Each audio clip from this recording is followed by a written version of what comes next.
Hindi sukat akalain ni Madam Velasquez na ang una kong pagpapaalam ng leave ay dahil sa kasal. Isang segundo lang siyang natigilan bago tumawa. Sabi niya, sa araw daw ng kasal, dapat daw imbitahan ko siya para makainom ng alak. Siguro daw nagtatampo lang ako. Pero nang matanggap niya ang imbitasyon ko, ang babaeng laging malamig at mataas ang tingin sa sarili ay halos mabaliw. Nagmaneho siya at sinuway ang 108 na pulang ilaw para lang pigilan ang kasal ko. Madam, gusto ko po sanang mag-file ng leave para sa kasal, kalmado kong sabi, pero mariin. Natigilan ng babaeng nakahiga sa sofa, tumingala at tiningnan ako ng malamig. Ni girlfriend wala ka, magpapaalam ka ng leave para sa kasal. Ano yan? Kahapon po kasi kami nagpakasal, sagot ko, walang bakas ng emosyon. Sa isip ko, kung hindi ako papayagan ni Madam Velasquez, magre-resign na lang ako. Tinitigan ako ni Madam Velasquez ng ilang segundo bago biglang tumawa. Sino ang pinakasalan mo? Alam ba yan ng papa mo? Nagbago ang atmosphere. Nakaramdam ako ng pagkabalisa at napakagatlabi. Masyadong biglaan ang kasal na ito, kaya hindi ko pa nasasabi sa kanila. Saka sensitibo ang pagkatao ng asawa ko, ay akong biglaan kong sasabihin, baka magdulot pa ng gulo.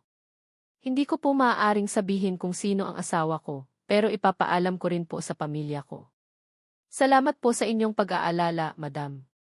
Titiyakin ko rin pong maayos ang paglilipat ng mga gawain ko para hindi po kayo maabala. Galit na galit si Madam Velasquez dahil sa paraan ko ng pagsasalita, pero pinigilan niya ito. Sa business world, halos lahat alam ang tungkol sa atin. Hindi ba pwedeng mas maganda pa dyan ang dahilan mo? Katahimikan ang sumunod. Unti-unting nawala ang ngiti sa labi ni Madam Velasquez. Sigurado na siya, kaya ako nagkakaganito ay dahil nakalimutan niya ang birthday ko at gusto ko lang maglambing.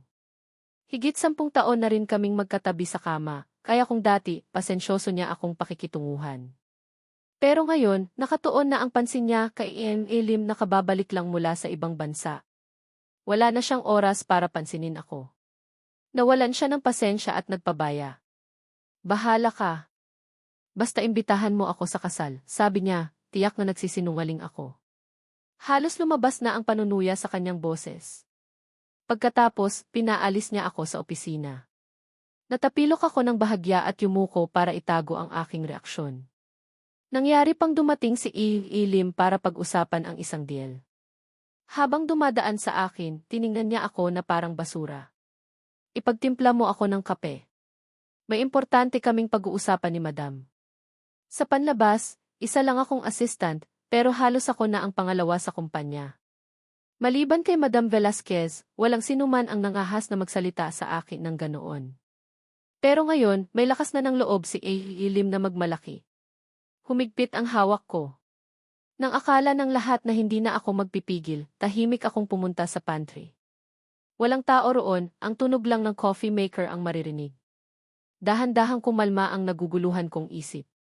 Pumasok sa isip ko ang lahat ng nangyari noon. Hindi maganda ang ugali ni Madam Velasquez at ako lang ang nakatiis sa kanya. Anak ako ng driver nila at nang mamatay ang nanay ko, pinatuloy ako ng mabait na si Don Velasquez. Sabi nga nila, ako daw ang kalaro ni Madam Velasquez. Tungkol sa pagkain at pananamit, hindi ako pinagdamutan. Sabi rin ng tatay ko, dapat daw paglingkuran kong mabuti si Madam. Kaya sinusunod ko si Madam Velasquez at naging sunod-sunuran. Pinagtatawanan nila ako pero wala akong pakialam. Si Madam Velasquez ay isang maganda, mayaman at matapang na babae. At dahil magkasama kaming lumaki, hindi maiiwasang mahalin ko siya. Pero dahil sa kawalan ko ng tiwala sa sarili, hindi ako nangahas na gumawa ng hakbang. Hanggang sa nagkasakit si Don Velasquez. Ang huling habilin niya sa akin ay protektahan ko raw si Madam sa loob ng 10 taon. Nanganganib ang kumpanya nila kaya umiyak si Madam Velasquez. Sabi niya sa akin, ikaw lang ang meron ako, Hui Chuan. Huwag mo akong iwan. Nang gabing iyon, niyakap ako ng babaeng lasing. Paulit-ulit niyang binabanggit ang pangalan ko. Hindi ko na maitago ang aking nararamdaman. Sa araw, nagtrabaho ako para makakuha ng investors.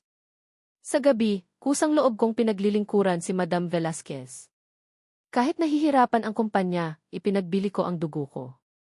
Ayaw kong magbago ang pamumuhay niya. Nang makita niya ang braso ko na puno ng injection marks, sinabi ni Madam Velasquez na may espesyal akong lugar sa puso niya. Naisip kong sapat na yon. Naging lihim akong relasyon niya, ginagawa ang lahat ng ginagawa ng mga magkasintahan, pero hindi ito naging pampubliko. Ilang araw bago ang birthday ko, sinabi ni Madam Velasquez na gusto niya akong ipakilala. Buong gabi akong hindi nakatulog. Nag-order ako ng singsing na nagkakahalaga ng milyon at nag-ayos ako ng lugar para mag-propose. Pero nang dumating ako, nalaman kong bumalik na pala si Eve Elim. Si Madam Velasquez mismo ang sumundo sa kanya sa airport. Sa litrato, nagyakapan sila. Sobra akong nasaktan. Gumuho ang lahat ng aking ilusyon. Umuwi ako at narinig ko ang pag-uusap nila sa library. Bakit mo pinaglilingkuran si Gu Huichuan? Ang galing mo talaga. Sabi ni Madam Velasquez, isa lang siyang kalaro sa kama. Pwede ko siyang ibigay sa'yo. Nagtawanan sila. Ang dating paborito kong tunog ay parang kutsilyo na sumaksak sa puso ko. Dati, iniisip kong hindi lang ako sapat.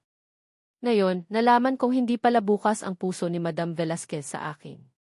Ako ay isa lamang nakasama sa kama na pwedeng itapon. Nang maunawaan ko ang lahat ng ito, naglayas ako.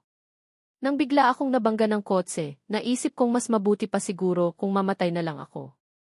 Nang magising ako, may nakita akong babae. Ang pangalan niya ay Song Shaiwan. Sinabi niya na bilang paghingi ng tawad, gagawin niya ang anumang gusto ko. Kaya nagulat ako nang sabihin kong pakasalan niya ako. Nang magpakasal kami, hindi pa rin ako makapaniwala. Sa litrato, masaya si Song Shaiwan na parang mahal niya ako ng matagal. Kahit sino ay hindi aakala na first time lang naming nagkita. Gusto ko tuloy makita ang reaksyon ni Madam.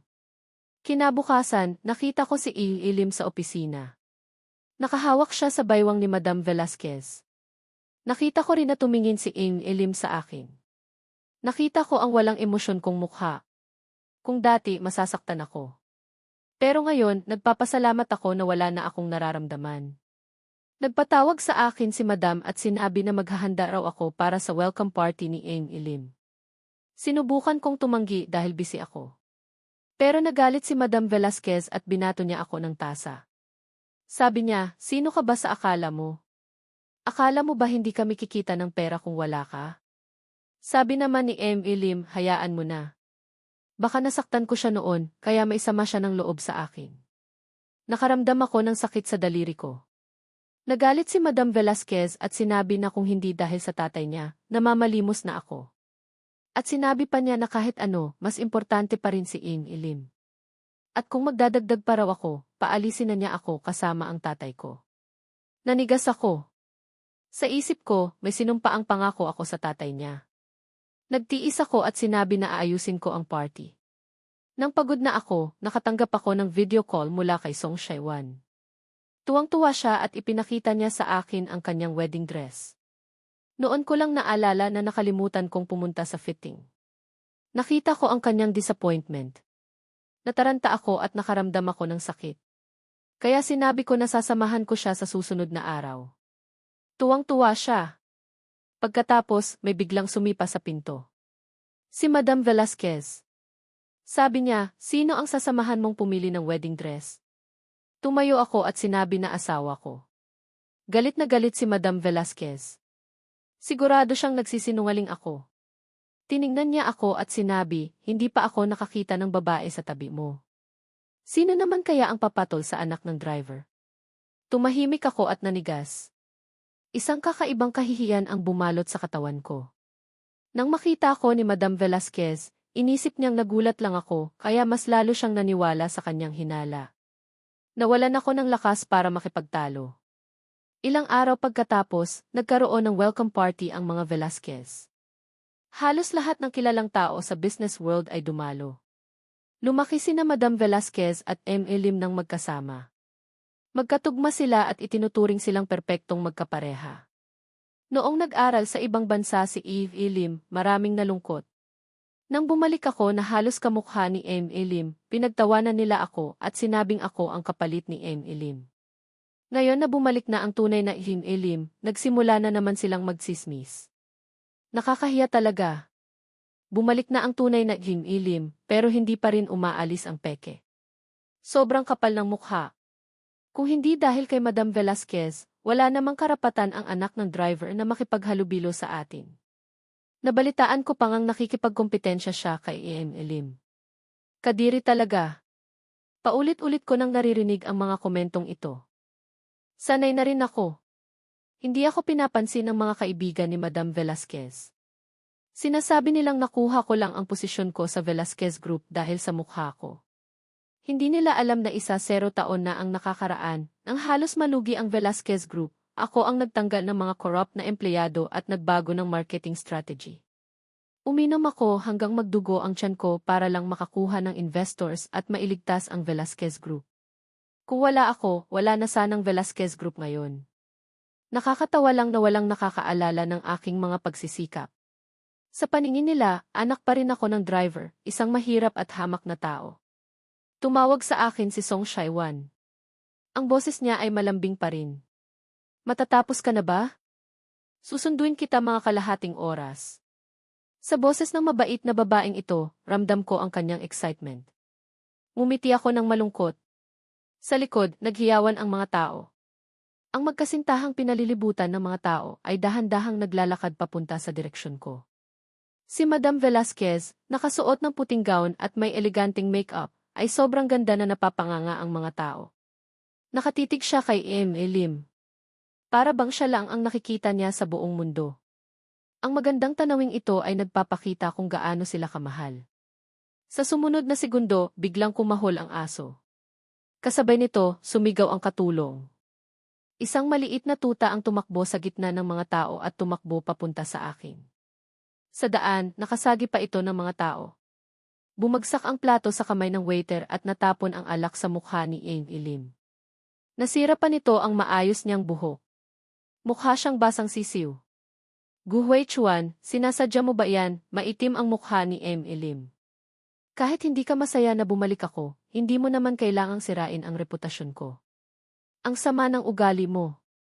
Hindi ako agad nakareact. Yakap-yakap ko ang tuta na nanginginig sa aking bisig. Ito ang asong inampon namin ni Madam Velasquez mula sa lumang bahay. Ito lang ang comfort ko sa malamig at walang pagmamahal na bahay na ito. Noong una, payat ang aso. Pero nang alagaan namin, naging malusog at maganda ito. Sobrang cute nito kaya gustong-gusto ito ni Madam Velasquez. Noong okay pa kami, sinasabi pa ni Madam Velasquez na parang anak daw namin si Tuanzi. Doon ko naisip na magkakaroon kami ng future. Magsasalita na sana ako nang bigla akong sampalin. Itapon mo ang asong iyan sa pool, malamig na sabi ni Madam Velasquez. Sa sandaling iyon, naramdaman ko kung gaano kalupit ang babaeng minahal ko sa loob ng 0 taon. Dahil nararamdaman ni Tuanzi ang panganib, yumakap ito ng mahigpit sa akin. Sinunggaban ako ng mga tao at sinubukang kunin si Tuanzi. Huwag niyo akong hawakan, sigaw ko. Nakita ni E.M. Elim kung gaano kahabag-habag ang karibal niya, kaya natuwa siya. Umisi siya at kinuha ang tuta. Gusto mo bang iligtas ang aso? Lumuhod ka at magmakaawa sa akin. Naging maingay ang buong lugar dahil sa sinabi niya. Maraming mata ang nakatingin sa akin. Nanigas ang buong katawan ko. Mas lalo pang sumakit ang sugat ko sa kamay dahil sa bubog. Pero walang sakit ang sakit na nararamdaman ko ngayon. Tumingala ako at nagmakaawa kay Madam Velasquez. Pero tiningnan niya lang ako na parang mas mataas siya kaysa sa akin. Para bang sinaksak niya ako ng kutsilyo. Dapat kang parusahan kapag nagkamali ka. Napagtanto ko na wala na talaga akong pag-asa. Ipinikit ko ang aking mga mata. Sa gitna ng ingay, nanginginig ang aking mga tuhod at dahan-dahang lumuhod. Nang lumapat ang aking mga tuhod sa lupa, nagulat ang mga tao. Hindi nila akalain na luluhod ako para lang sa isang aso. Kahit si Madam Velasquez ay nagulat. Hindi niya akalain na magiging ganoon ako kahina. Ang hina mo pala. Gu Huichuan, wala ka bang kahihiyan? Hindi ako sumagot. Nakaluhod lang ako roon, gulo ang aking buhok. Puno ng kalungkutan at despair ang buong pagkatao ko. Yapak-yapak ang self-esteem ko. Pero may natitira pa ring pag-asa sa aking mga mata. Ako ang may kasalanan. Huwag mo na pong saktan si Tuanzi, sabi ko. Halos hindi ko na mabuo ang pangungusap ko. Sa nakita niyang iyon, nakaramdam ng sakit si Madam Velasquez. Pero saglit lang iyon. Nakabawi rin siya agad. Tumawa ng malakas si Lim. Natuwa siya dahil nakita niyang lumuhod ang karibal niya. Nakakatuwa talaga na nakita niya akong humingi ng tawad. Pero hindi pa rin niya binitawan si Tuanzi. Umisi siya. Nagpupumigla si Tuanzi at mas lalo pang humihina ang boses niya. Para akong mamamatay sa sakit. Sinunggaban ko si Lim pero hinarang ako ng mga bodyguards ni Madam Velasquez. Hindi ko siya malapitan. Itigil mo na yan, sigaw ko. Halos mapaos na ako. Mas lalo pang humigpit ang hawak ni Lim. Tuwang-tuwa siya sa paghihirap ko. Humihina na ang paghinga ni Tuanzi at bumagsak na ang buntot nito. Halos mabaliw na ako. Nang makita ko ang payat na tuta sa lupa, nawala na ang lahat ng emosyonal na depensa ko. Sumugod ako kay Tuanzi at niyakap ko ito. Nakayuko ang isang lalaking may taas na 1.8 metro. Nasaan si Madam? Nag-alala ako ng husto, pero nakatagpo ako ng isang mahusay na propesyonal na sumagot sa aking pagtatanong at nakapagbigay sa akin ng mahusay na suporta na may kaugnayan dito. Iyon ang pangunahing dahilan kung bakit patuloy kong susuriin siya. Hindi ko alam kung kailan na lumitaw si Song Shaiwan sa bahay ng Velasquez. Nang makita niya ang eksena dito, walang pag-aatubiling tumakbo siya at kinampihan si Gu Huichuan. Kinainisan ito ni Gu Huichuan dahil sa kanyang pagpapaimbabaw, kaya gusto niyang magbitiw upang hindi na niya makita si Song Shaiwan sa susunod, ngunit sa kasamaang palad, hindi niya ito magagawa. Kung tutuusin, nagpanggap lang siyang nag-aalala kay Song Shaiwan noong nasa harap sila. Gu Huichuan, huwag kang mag-alala, nandito lang ako. Sinusuportahan kita kahit ano pa. Naantig na nagpasalamat si Gu Huichuan kay Song Shaiwan. Salamat, Shaiwan, dahil nandito ka. May mali ba doon? Dapat tayong magtulungan. Tiningnan ni Gu Huichuan si Song Shaiwan sa mata. May magagawa ba ako para matulungan kang gumaling ang mga sugat mo sa katawan at kaluluwa? Hindi alam ni Song Shaiwan na sa oras na iyon ay binabalak na ni Gu Huichuan ang tungkol sa nangyari sa kasalan. Naghihiganti sa kanya si Gu Huichuan para sa mga pagkakamali na nagawa ni Wen Shui. Malaki ang nagbago kay Gu Huichuan dahil sa nangyari ngayon. Nag-alinlangan siya dahil sa nakaraang nangyari, ngunit wala siyang inaasahan. Hindi niya alam kung gaano kaintriga ang mangyayari sa kumpanya nila sa susunod. Sa nakita ko, nakakabigla na may ganitong kadamdam na tao sa pamilya natin. Nang marinig niya ito, hindi maiwasang tumalon ang puso ni Gu Huichuan at kinagat niya ang kanyang ibabang labi. Nabalitaan ni Wen Shui ang nangyari tungkol sa hindi niya pagpili ng damit pangkasal noong nagpunta sila sa ganoong pamilya ng brand, kaya sa wakas ay nalaman niya na wala palang espesyal kay Gu Huichuan. Nagawa lang niyang magtiis sa kanya. Pero si Wen Shui ay si Wen Shui. Kahit alam niyang mali siya, ayaw pa rin niyang makita si Gu Huichuan at ang asawa niya. Gu Huichuan, nakalimutan mo na ba kung sino ka? Nang marinig niya ito, naging maingat na magsalita si Gu Huichuan, nagpanggap na may respeto sa kanya. Hindi ko po nakakalimutan, madam. Asawa ko po ang kasama ko. Alam mo ba kung ano ang sinasabi mo? Inis na nagtanong si Wen Shui. Alam ko po. Ngumiti si Gu Huichuan. Hihintayin ko na lang pong i-announce ni madam ang results ng kasal, wala na po akong pakialam. Bakit? May magagawa ba ako? Hindi umimik si Wen Shui, naghihintay na lang siya ng excuse ni Gu Huichuan. Pero nakapanghihinayang kung wala kaming magawa. Hindi ka ba natatakot? Tanong niya. Hindi po ako natatakot dahil na-experience ko na ang ganito. At saka hindi ko po pinagsisisihan na nakasal ako kay Shaiwan. Pagkatapos ay sinabi ni Gu Huichuan. Kung may dahilan si madam na kailangan ko pong alagaan ang asawa ko, handa ko po siyang paglingkuran, kahit sabihin mo pa po na maging alila ako. Sinabi niya. Bakit? Naguluhan siya. Dahil alam ko kung ano ang gusto ko, kaya hindi ko po pagsisisihan ang nakaraan. Napalunok si Wen Shui. Gu Huichuan, tandaan mong sinabi mo ito. Pagkatapos noon ay nagpanggap na galit si Wen Shui. Ngunit sa katunayan ay nasaktan siya sa kanyang mga salita. Naiintindihan ko na hindi kaya ni Wen Shui na sabihin kay Gu Huichuan ang mga salitang iyon sa sandaling iyon. Napuno ang kanyang puso ng panghihinayang. Gayunpaman, hindi na niya kayang makita ang kanyang nakaraan sa kanya. Sa buhay na ito, ayaw niyang makita siyang luluhan sa parehong kahihinatnan. Gayunpaman, hindi niya alam na sa paningin ni Gu Huichuan, naniwala siyang nagsinungaling sa kanya si Wen Shui ng mahabang panahon. Nagsayang lang ako ng higit 10 taon sa'yo, kaya handa akong ipahiram sa'yo ang kaunting pera na yon. Ang kanyang tono ay mapanlait at sobrang sama, pero tiningnan ko lang siya ng malamig at nagpasalamat. Agad na naramdaman ni Madam Velasquez na parang sumuntok siya sa unan, sobrang nakakainis. Pero bago pa siya makapagsalita, nagsimula ng sumigaw si Ing Ilim dahil masakit ang ilong niya. Agad siyang nagpanik at inalalayan si Ing Ilim palabas. Sa hallway ng second floor, sumilip si Song Shaiwan na may manipis na veil. Ang kanyang maliit at magandang mukha ay puno ng ngiti. Ang malinaw niyang boses ay nagmamadali sa akin na umakyat. Mabilisang sumulyap si Madam Velasquez at lumabas, pero ang malabong tingin na iyon ay bigla siyang nagpanik at hindi mapalagay. Bakit parang pamilyar ang babaeng ito? Ang kasal ko ay ginanap ayon sa plano. Ang araw na iyon ay araw din ng anibersaryo ng kamatayan ni Don Velasquez. Pagkatapos magtirik ng insenso si Madam Velasquez, natanggap niya ang resignation letter ko at ang wedding invitation. Nang tawagan niya ako, nalaman niyang nakablock ang numero niya. Galit na galit siya at nagmadaling pumunta sa venue ng kasal kasama si Ing Ilim. Habang nasa daan, maraming beses siyang sumuway sa traffic lights. Gumugulong ang mga alaala sa kanyang isip. Sa bawat alaala, nakikita niya ang mukha ko. Biglang nagpreno si Madam Velasquez, bumaba ng sasakyan at nanginginig. Hindi pwede. Nakakita lang siguro ako ng taong gaganap na asawa ko para magselos ako. Kailangan kong malaman ang totoo. Galit na galit si Madam Velasquez. Wala na siyang kontrol.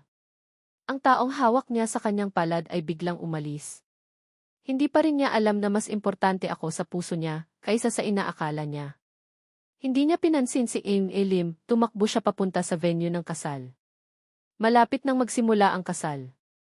Si Madam Velasquez at si Ing Ilim na nakasuot ng itim ay parang nawala ng dumaan sa mga taong masaya. Nang marinig nilang magsalita ang host, ngayon, si Gu Huichuan at Song Shaiwan ay magpapakasal, sumabog ang isip ni Madam Velasquez. Ano? Si Song Shaiwan ang papakasalan ko. Paano nangyari yon?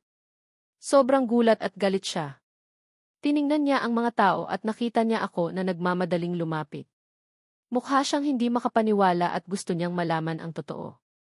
Kung ang babaeng pakakasalan ko ay ang mortal niyang kaaway na si Song Shaiwan, hindi biro ang kasal na ito. Hindi ako nakakita ng taong gaganap. Magpapakasal na talaga ako. May nangyaring malakas. Pagkatapos, sumigaw si Ing Ilim. Natulala rin si Ing Ilim nang dumating siya roon. Ang bride ay si Song Shaiwan. Paano nangyari yon? Wala siyang natanggap na balita. Hindi totoo yan. Nagsimula nang magbulungan ang mga tao. Ang pamilya ni Song ay mayaman at makapangyarihan. Si Song Shaiwan ay isang babaeng matalino. Sigurado akong nagkakamali lang kayo. Si Song Shaiwan ay si King Lim. Hindi siya papatol sa anak ng driver. Sa narinig na yon, kumalma si Madam Velasquez. Tiningnan ng masama ni Ing Lim ang taong binanggit ang pangalan niya. Iniisip niya na pagkatapos nito ay babawiin niya sa kanya ang insultong iyon. Naniwala lang si Madam Velasquez na nagkataon lang na magkapangalan ang actress at si Song Shaiwan. Tumingin siya sa akin. Gu Huichuan, huwag ka nang magloko. Umuwi ka na sa akin at magpanggap tayong walang nangyari. Ang Velasquez Group ay bukas pa rin sa'yo. Malamig ko siyang tiningnan. Wala na akong damdamin sa kanya. Madam Velasquez, masaya ako ngayon. Hindi ako sasama sa'yo. Binuka na sana ni Madam Velasquez ang kanyang bibig para ibunyag ang kasinungalingan ko nang biglang marinig ang boses ng isang babae. Asawa ko si Song Shaiwan. Anong karapatan mo para lumuhod at humingi ng tawad sa'yo? Dahan-dahang bumukas ang malaking pinto. Isang pamilyar na silhawete ang nakatayo sa harap ng pinto. Suot niya ang isang magandang gown. Nang mag-angat siya ng tingin, nakita ko ang kanyang mukha. Totoo nga. Tumunog ang violin. Si Song Shaiwan, nakasuot ng puting gown, ay napakaganda. Magkahawak kamay kami. Nang makita ng mga tao ang mukha ng babae, tahimik ang lahat. Paano nangyari yon? Si Eng Lim ang unang sumabog. Hindi siya makapaniwalang nakita niyang tumayo ang kanyang minamahal sa harap niya at sinabing asawa niya ako. Shaiwan, ano ba ang pinagsasabi mo? Paano mo nagawang pakasalan ang mahirap na taong ito? Kailan ka bumalik? Bakit hindi mo sinabi sa akin? Sinundan siya ni Eng Lim sa ibang bansa. Pero bigla na lang siyang iniwan ni Song Shaiwan. Sa loob ng maraming taon, siya lang ang iniisip niya. Kung hindi dahil sa problema sa pera ng pamilya niya, hindi siya babalik at hahabol kay Madam Velasquez. Sa puso ni Eng Lim, si Madam Velasquez ay isang tool. Hindi siya pinansin ni Song Shaiwan. Gusto niya lang malaman kung gaano ako kahirap. Kung gaano ako nasaktan. Dahil nakita niya ako na inaapi, nagsisisi siya.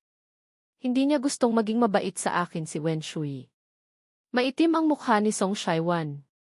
Tiningnan niya si Eng Lim. Sino ka para sabihin ko sa'yo kung kailan ako babalik? At saka, gumalang ka sa asawa ko. Para sa akin, mas mabuti siya kaysa sa'yo. Namula si Eng Lim. Sobrang napahiya siya na sinabihan siya ng kanyang iniibig na mas mabuti ako kaysa sa kanya. Napahawak siya sa kanyang dibdib. Eng Lim. Sumigaw si Madam Velasquez. Natataranta siya. Tinulungan niya si Eng Lim na makaupo. Hindi siya pinansin ni Song Shaiwan. Aalis na sana kami nang harangin kami ni Madam Velasquez.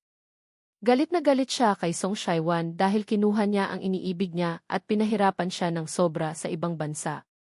Mas lalo siyang nagalit ng pakasalan ko si Song Shaiwan. Kung tutuusin, ang Song Group ay malaki at makapangyarihan. Bata pa lang, maraming nagkakagusto kay Song Shaiwan. Hindi niya akalain na mapapansin ako ni Song Shaiwan. Naalala ko na sinasabi kong may asawa na ako. Naramdaman niyang sasabog ang kanyang ulo. Sa harap ng maraming tao, kumilos si Madam Velasquez. Hinawakan niya ang aking necktie at hinila niya ako sa kanya. Private assistant kita. Paano ka nagawang pakasalan ang babaeng iyan nang walang pahintulot ko? Hindi ako pumapayag. Sa narinig niyang yon, lalong nagalit si Song Shaiwan. Malamig siyang tumawa. Wen, pinakikialaman mo ang buhay ng asawa ko. Huwag mong sabihin gusto mo siyang maging kabit. Napatingin sa amin ang mga tao. Alam nila na mahigit 10 taon na akong nagtatrabaho kay Madam Velasquez. Hindi malinaw ang aming relasyon. Nang bumalik si Eng Lim, pinagtawanan nila ako. Pero ngayon, nakita nilang nakuha ko ang kamay ng ibang babae. Alam ni Madam Velasquez na wala siyang karapatan para gawin ang nangyayari, pero naguguluhan siya. Ayaw niyang makita ang kanyang pangalawa na magiging rebelde sa kanya. Ayaw niyang makita na pakakasal na ako sa mortal niyang kaaway. Sobrang galit ni Wen kaya nanginig siya. Hinawakan niya ang aking necktie. Nagsimula siyang magdrama. Gu Huichuan, hindi ko akalain na magiging ganito ka. Kung hindi dahil sa tatay ko, hindi ka sana nakatira ng maayos. Niloloko mo ba ako? Nagreklamo siya at sinabing makasarili ako at walang utang na loob. Kinakalimutan niya na mag-isa kong sinuportahan ang Velasquez Group. Sa loob ng 10 taon, sinayang ko ang aking panahon para magtrabaho. Madam, hindi ko nakakalimutan ang pangako ko. Ginawa ko ang lahat para sa kumpanya. Ngayon, tapos na ang 10 taon. Hindi na ako ang private assistant mo. Wala ka ng karapatang manghimasok sa kasal ko. Malamig kong inalis ang kamay niyang nakahawak sa aking necktie. Ako, si Gu Huichuan, ay nagre-resign na sa Velasquez Group. Mula ngayon, wala na akong kaugnayan sa Velasquez Group. Wala na akong nararamdaman. Sa narinig ni Wen Shui, bigla siyang nalungkot. Hindi niya akalain na sasabihin ko ang mga salitang yon. Naramdaman niyang wala na akong pag-asa. Hindi na kayanan ni Wen Shui at sumigaw. Gu Huichuan, pagsisisihan mo to. Mumiti ako at hinawakan ang kamay ni Song Shaiwan. Madam, nagkakamali ka. Ngayon, gusto ko nang bumawi sa asawa ko. Sobrang nasaktan siya nang marinig niya akong tinawag na asawa ko si Song Shaiwan. Pero ayaw niyang ipakita ang kanyang kahinaan. Naging maingay ang lahat. Handa nang kumilos ang mga bodyguard ni Song Shaiwan. Kahit hindi ako masaya sa nangyari, tinanong ko pa rin si Song Shaiwan kung anong gusto niyang gawin. Pagkatapos, naisip ko na araw ngayon ng anibersaryo ng kamatayan ni Don Velasquez, kaya pinigil ko si Wen Shui. Tapos na ang lahat ng ito. Ngayon ang kasal namin ni Shaiwan. Kung gusto mong dumalo, may upuan pa. Ang mapagbigay kong sinabi ay nagpagulat sa lahat. Gustong-gusto ni Song Shaiwan ang asawa niya. Siya ay isang matapat na tao. Pero ayaw ni Wen Shui. Tiningnan niya ako ng masama at hindi ko na nakita ang pagmamahal sa mga mata niya. Sobrang sakit sa kanyang dibdib kaya nanginig siya. Nagbulungan ang mga bodyguard ni Ain Ilim sa kanya. Biglang nagbago ang mukha niya. Agad niyang dinala ang nahimatay na si Ain Ilim palabas ng venue. Pagkatapos umalis ng mga tao, nag-usap kami ni Song Shaiwan. Sobrang na-disappoint ako sa nangyari. Sa paglipas ng panahon, hindi nawala sa kanyang isipan ang naganap. Pagkatapos ayusin si Amy Lim, umuwi si Madam Velasquez sa bahay ng mga Velasquez. Ang malaking bahay ay tahimik. Umatras ang lahat at iniwan siyang mag-isang nakaluhod sa harap ng spiritual tablet. Dahil abala siya buong araw, hindi siya kumain o uminom. Dahil doon, nahilo siya. Hindi niya napigilang magsalita, Hui Chuan, luto na ang lugaw. Walang sumagot. Napagtanto niya na wala na ang taong nagluluto ng lugaw para sa kanya. Nadama niya ang sakit sa kanyang katawan. Naramdaman niyang parang may malaking butas sa kanyang puso. Nakaramdam ng inis si Madam Velasquez. Mula sa kwarto ng katulong sa itaas ay naririnig ang ingay ng pagtatalo. Halatang ayaw nilang marinig niya sila. Sa kwarto ng katulong, lumuhod ang katulong sa lupa. Parang puno siya ng kaba. Sobrang puti ng mukha niya. Huwag po ninyong sabihin kay Madam na hindi ko ninakaw ang gamit ng mga Velasquez. Nakita ko lang po sa basurahan ang singsing na ito. Seryoso ang mukha ng katulong at hindi siya naniniwala sa kasinungalingan ng katulong. Ang pink na bato sa singsing ay sobrang liwanag kahit nasa madilim na kwarto. Kahit peke, nagkakahalaga pa rin ito ng ₱1,000,000. Paano itatapon ang ganoong kasama? Magsasalita na sana siya nang biglang sumipa ang pinto. Lahat ay nagulat at tumingin sa likod. Nakita nila si Madam Velasquez na malamig ang mukha. Tumingin siya sa bato. Nanginig ang kanyang mga mata. Bumalik ang mga alaala. Noong bata pa siya, ako ang alalay niya. Alam niya na gusto ko siya. Sa loob ng maraming taon, nagtrabaho ako sa tabi niya. Noong tanungin niya ako kung anong singsing ang gusto niya, kapag nag-propose ako, sinabi niya ang isang sobrang mamahaling brand. Sinabi niya ang sobrang halaga nito para pigilan ako. Hindi nagbago ang mukha ko, pero nakita niyang humigpit ang hawak ko.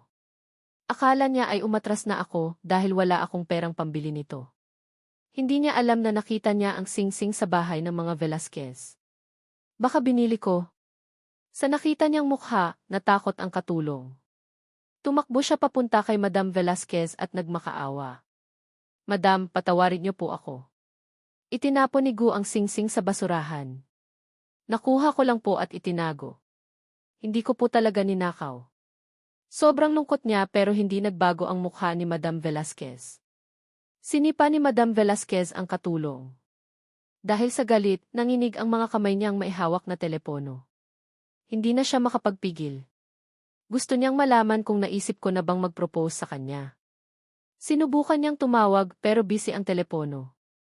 Hindi siya naniwala at tinawagan niya ulit pero nakita niyang nakablock ang numero niya. Galit na galit si Madam Velasquez. Akmang ibabato niya ang kanyang telepono sa lupa nang biglang tumunog ang telepono. Natuwa siya. Halos inakala niyang ako ang tumawag.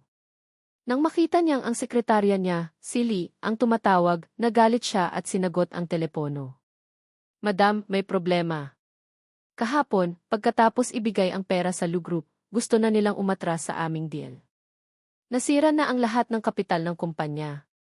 Nakatakas na si Amy ay Lu. Hindi na siya makontak. Madam, tumakbo na siya kasama ang pera. Anong gagawin natin? Hindi niya na napigilan ang sinasabi niya. Ano, sigaw ni Madam Velasquez. Pagkatapos bumalik ni Aim Ilim, kinumbinsi niya si Madam Velasquez na mamuhunan ng ₱1,000,000 sa Lu Group. Dahil doon, umangat ang kanilang relasyon. Nagpunta pa nga si Lim kasama siya sa pagpili ng gown. Ngayon, tapos na ang pag-asa niya. Hindi na niya napigilan ang sarili niya at sumigaw. Hindi pwede. Hindi ako lolokohin, Nixie. Hindi yan gagawin, Nixie. Nanginig ang kanyang katawan.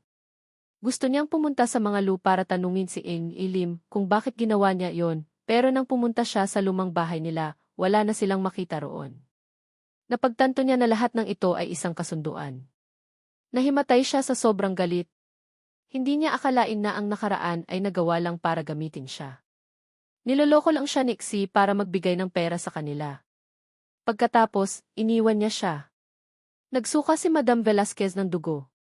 Nalanta ang kanyang katawan at nahulog siya sa lupa. Nakita ng katulong ang nangyari. Mabilis siyang tumakbo para tulungan siya.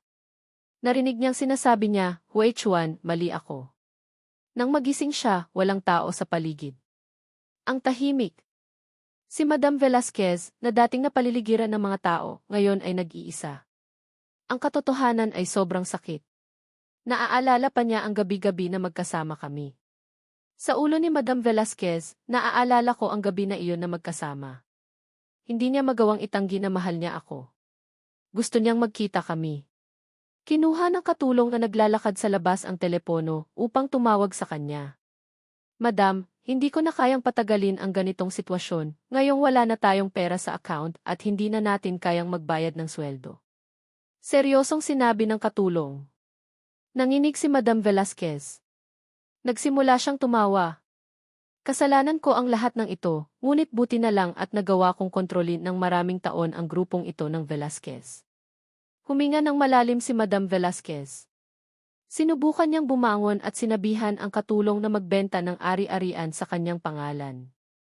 Alam ng lahat na tapos na ang grupo ng Velasquez, ngunit wala nang pakialam si Madam Velasquez sa kung ano ang iniisip ng mga tao. Dahil sa pagiging makasarili niya, halos nawala na ang lahat sa kanya. Patuloy na tumunog ang kanyang telepono. Naglalaman ang mga ito ng mga mensahe ng pagpuna. Hindi pa niya tinatanggap kaya sinuri niya at hindi niya nakita ang pangalan niya. Hindi na ba niya ako mahal? Galit na galit siya at gusto niyang masaktan ang sarili. Narinig niya siyang pinagsasabihan na ayaw na siya, nalaman niya na may mga deal na tinanggal sa kumpanya. Sa sakit sa dibdib, sinabihan niya ang katulong na tumawag kay Chu para tulungan siya. Nakita ang pagmamahal ni Zuo para sa kanya at kung gaano siya kalapit sa kanila, kaya hiniling niya ang isang bagay. "Ma'am, kung magagawa natin ito, tatawagan ko si Zuo para tumulong sa iyo para makita kung ano ang kanyang gustong gawin."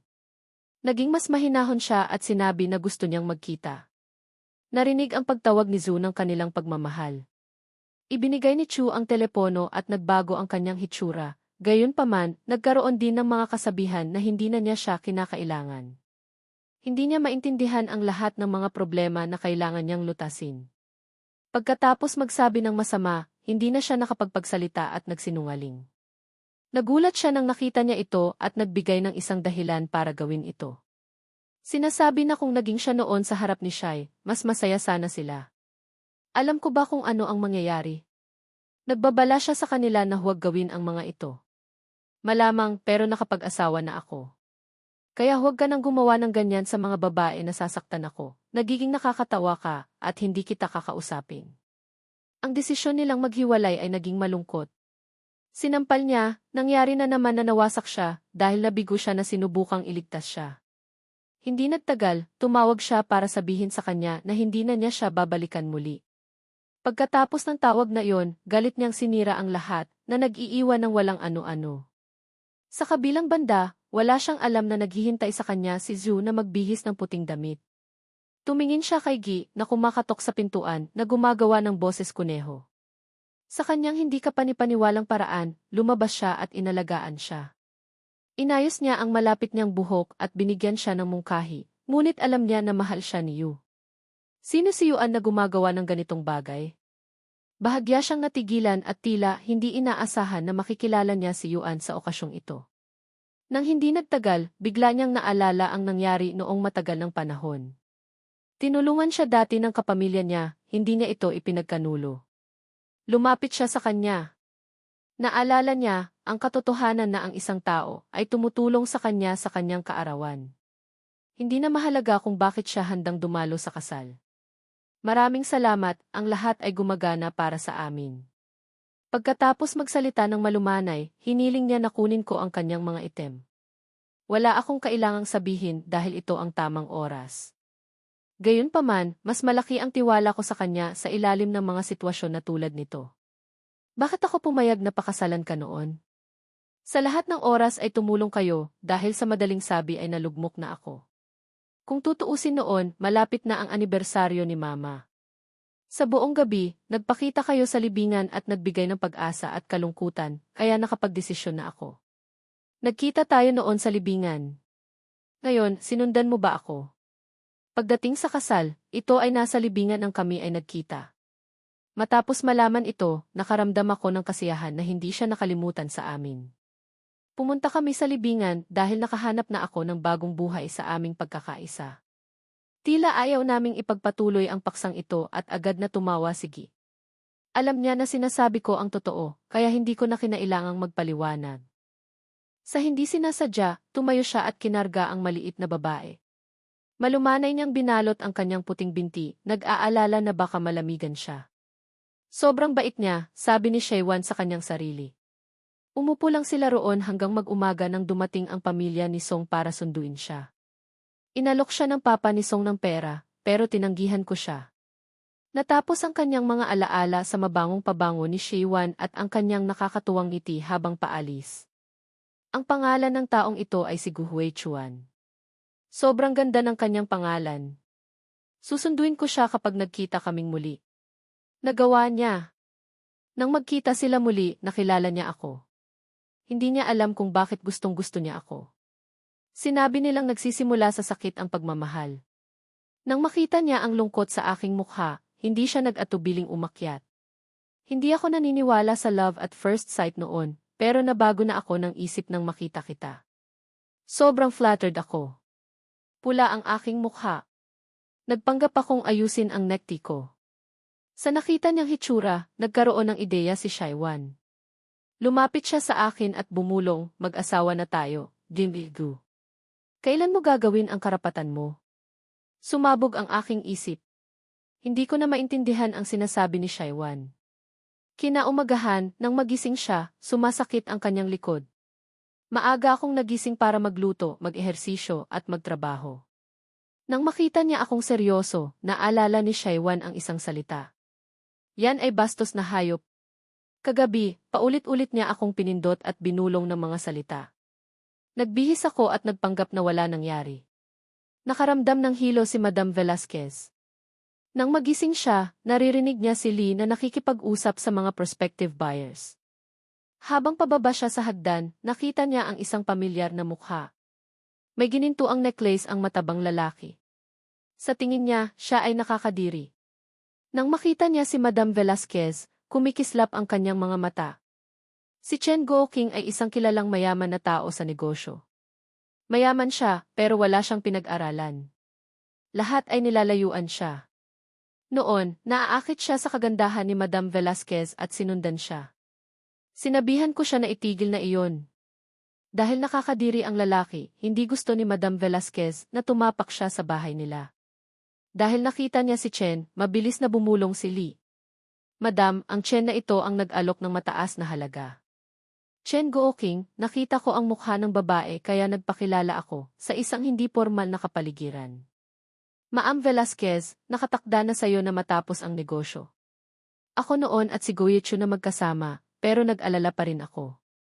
Alam mo na ba na wala ka nang gagawin? Hahanapin ka niya para sabihin sa'yo na nasa kanya ka. Hinawakan ni Madam Velasquez ang kanyang manggas at pinigilan niya siyang makalapit sa kanya. Dahil sa nakita na iyon, lumapit si Chen Guoqing at inilagay ang kanyang paa sa mesa. Uminom siya mula sa bote ng tubig. Ma'am Velasquez, ang grupo ni Velasquez ay dapat nasa dulo na. Hindi dapat magkunwari na bata ka pa rin. Noon, nang nasa tabi ninyo pa ang tatay ko at si Huichuan, tinitingnan ko kayo, ngunit ngayon, kayo ay isang bata na lamang. Sa galit ni Madam Velasquez, hindi siya makalaban. Sa panahong iyon, itinaas ni Chen Guoqing ang kamay at ipinakita ng bodyguard ang hindi mabilang na bar ng ginto na nagkakahalaga ng milyong piso. Sapat na pera ang pambili ng bahay ng Velasquez ng halos 10 beses. Ma'am Velasquez, hindi kami naglalaro. Gusto ko kayo, kung kaya ninyong gawin ito, tutulungan ko kayo. Ang kanyang malawak na ngiti ay nagsilbing dahilan upang hindi umimik ang lahat. Si Madam Velasquez ay halos hindi na makapagpanggap sa kanyang mga salita at nakahanda ng magmura. Hoy, ang paghingi ng tulong mula kay Lu ay hindi na pwede. Para sa kalakihan ng iyong kagustuhan, huwag kayong magpakamahinhin at tumingin sa kabilang direksyon.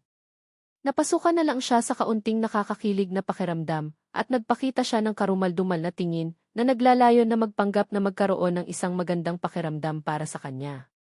Kung tutuusin noon, nasira na ang lahat, nagsisinungaling kami at namomroblema lang sa kumpanya dahil kayo noon. Nagpatuloy ang kanyang luha hanggang sa siya ay magbitiw. Sinabi niya na huwag nang pag-usapan ang ganoong mga bagay sa loob. Ang mukha ni Yuan ay tila siya ang lumabas at hinayaan si Chen na maghanap ng ibang matitirhan. Matapos magtalo ay nahulog sa lupa at umiyak.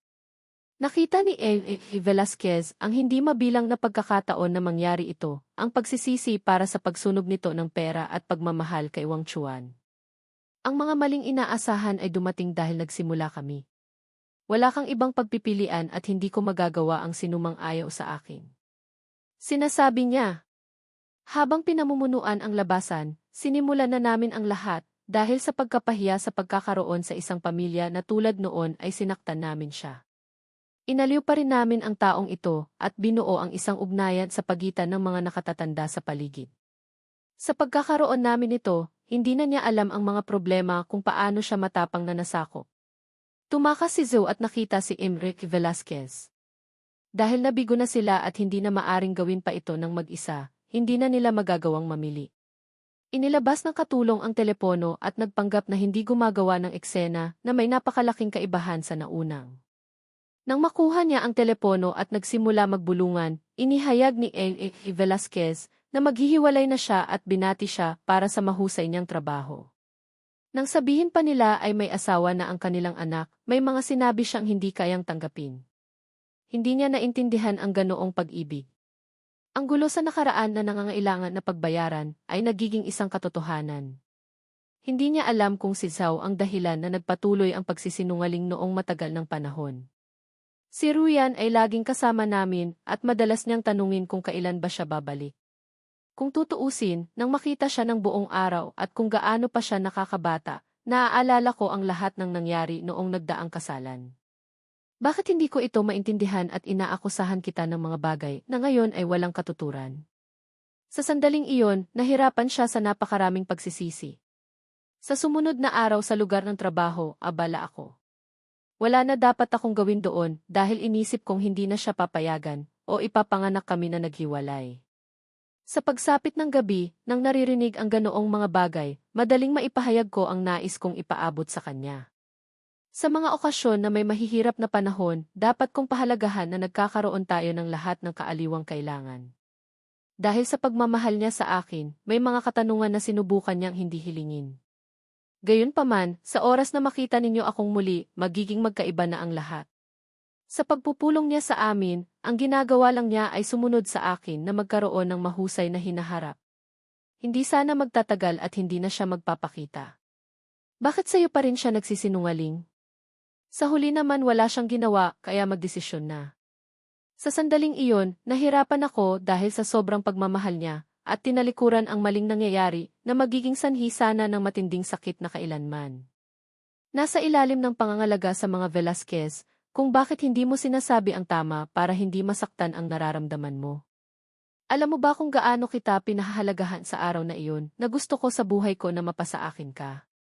Sa kanilang pagkabalisa, wala na silang nagawa ng tumakbo ako at may dalang bagong damit, hindi sila pwedeng basta pumunta kung saan-saan dahil sobrang init dito. Pagkatapos kumain ay hiniling namin kay Yuan na linisin ito, nang sandaling tumawag siya habang nakabihis. Sinabi sa kanya na tumulong kung sakaling hindi niya kayang tapusin sa oras, na hindi niya sana ipapakita na nakakatawa. Sa napakaseryosong sandaling iyon, sumunod sana siya at pinatawad niya.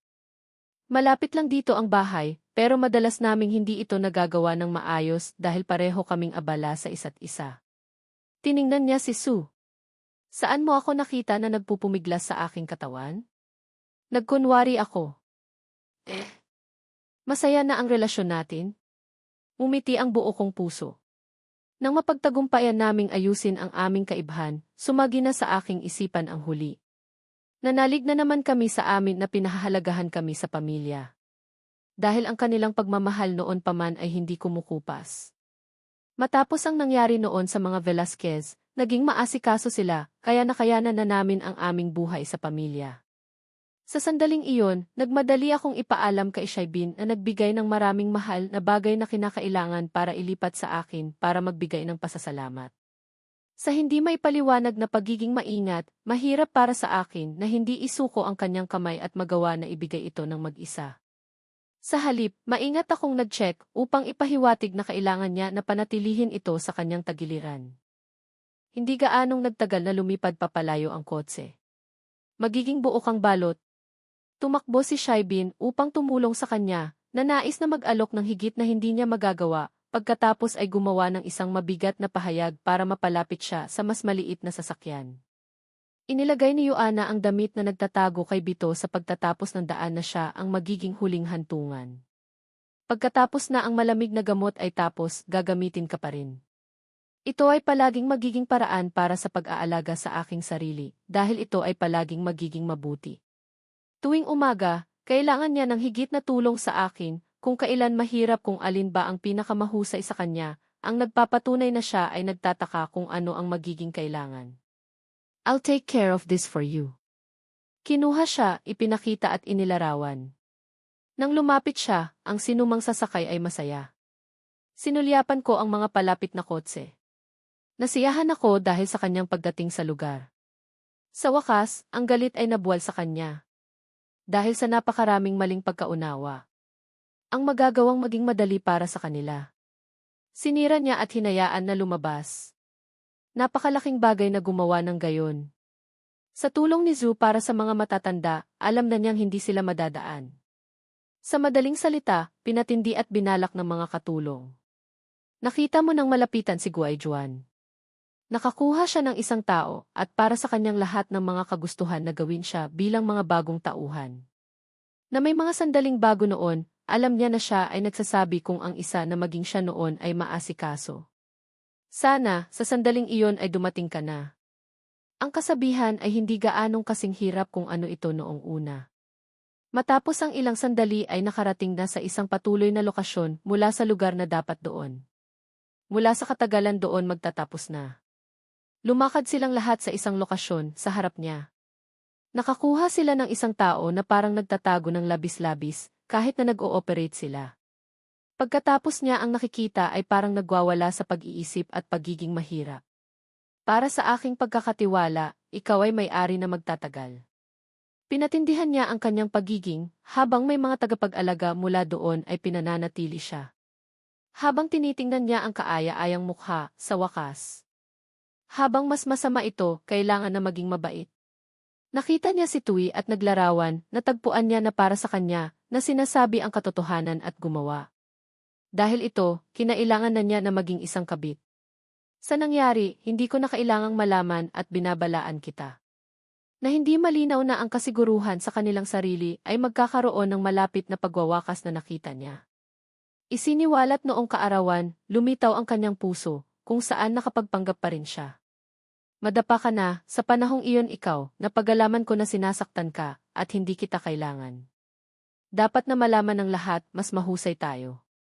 Naramdaman nilang dapat na maging masaya siya. Matapos ang kanilang pagkakaiba ay naisip ko kung paano na may kapangyarihan akong maging isa sa inyo, sa pamilya.